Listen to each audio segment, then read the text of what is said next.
The Thrashers make their final visit to the Air Canada Centre. So far, this season's series is split at 1 apiece.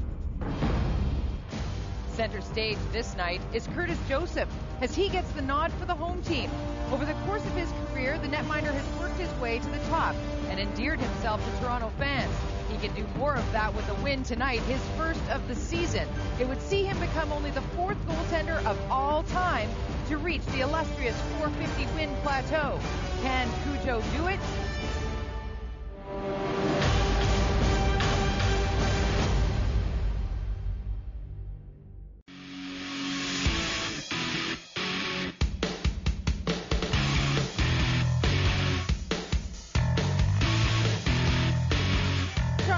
Hooked a pony up with a win for Curtis Joseph this night.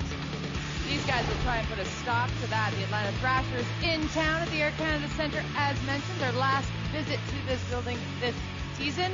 Welcome everybody to Molson Canadian Leaf Nation Pregame. I'm Jody Vance, along with Joe Bowen, AM 640 play-by-play man for the Toronto Maple Leafs, former Marlies captain and our hockey analyst Mark Morrow, as well as the senior reporter Paul Henrik. Guys, obviously a lot to talk about tonight, including Curtis Joseph getting the start tonight and perhaps the next game as well, rumor has it.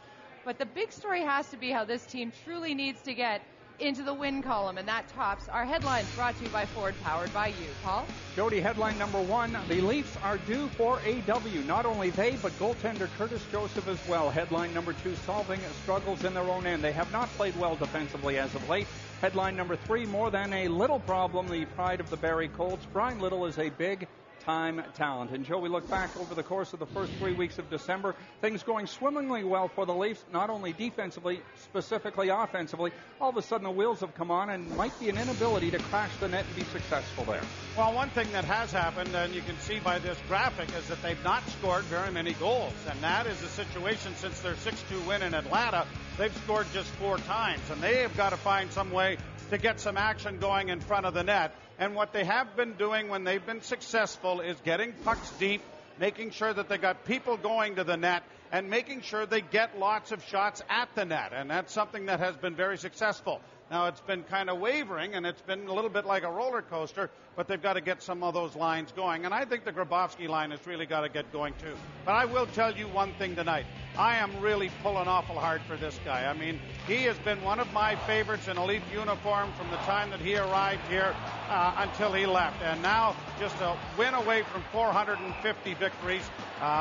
There's a lot of people in this league that you do really pull for because of the type of people they are and the character that they have.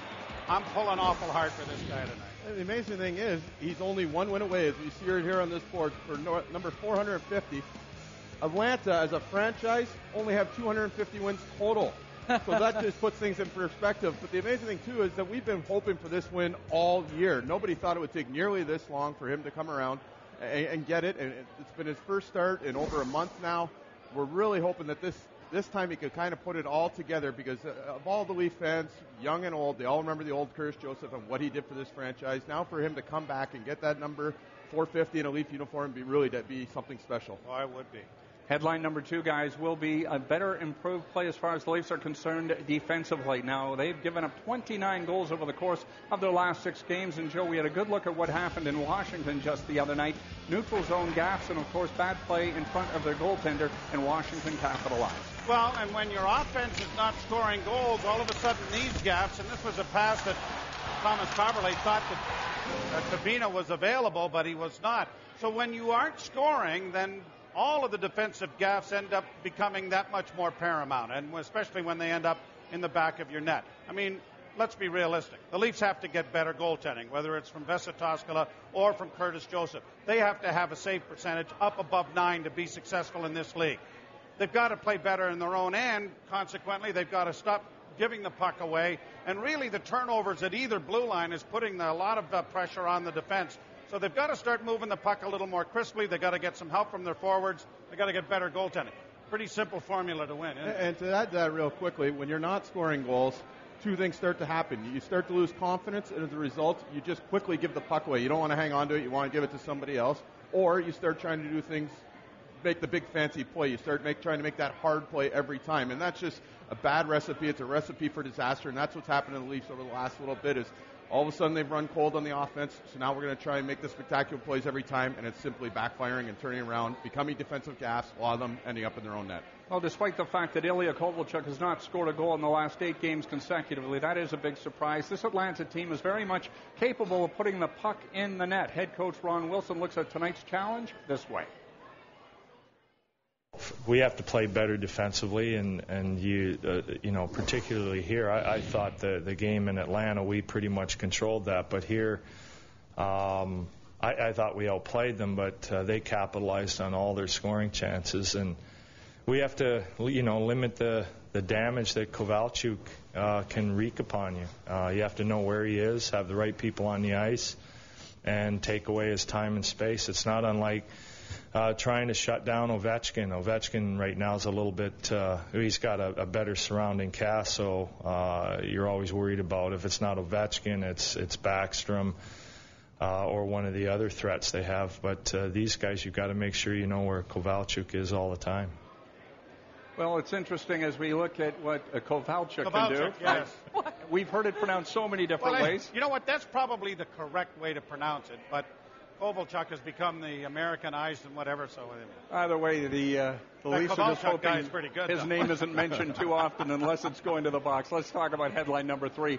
Brian Little played 106 games professionally last year, won a Calder Cup with the Chicago Wolves, and he leads his team in goal scoring with 18, and Joe, it's kind of hard to believe considering this team has Ilya Kovalchuk or Kovalchuk on it as well. Well, this Lytle guy's not bad, you're right, but you know what, being selected, they really are trying to find what every team is, and that is 2 scoring lines that can complement one another. Kovalchuk is obviously on the one, but Brian Little has really blossomed here very quickly in the National Hockey League after coming out of the Barrie Colts organization. He was 12th overall in the draft, 18 goals this year, and they've surrounded him with some pretty good guys that are got some experience to really augment his talents. And boy, he really has developed very, very nicely. He can really skate. He's got great hands, and he's got great imagination with the puck.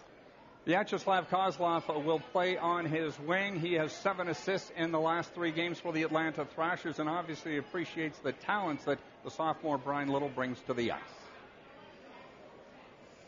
I think he's improved his hockey skills this year. You know, I played with him last year, and he's much quicker, much stronger around the net, and that's why he's scoring lots of goals. He's put his nose in front of the net, you know, and he's got lots of rebound goals. And with his ability to shoot, I think he's a 40-50 goals player. Well, having played with a lot of players yourself, then what is it that makes him special? I mean, things that you've mentioned, but what else can he do? I mean, sometimes it's just having the smarts out there, I guess, not just the skills either. Well, he's got hockey sense, you know. He knows how to find the open spot, you know, and it's make my job easy. Just find him, you know. And like I said, he's very strong. He can shoot. He doesn't need much time to. He's got very good wrist shot, and he's great speed, you know. Which is very important for NHL right now.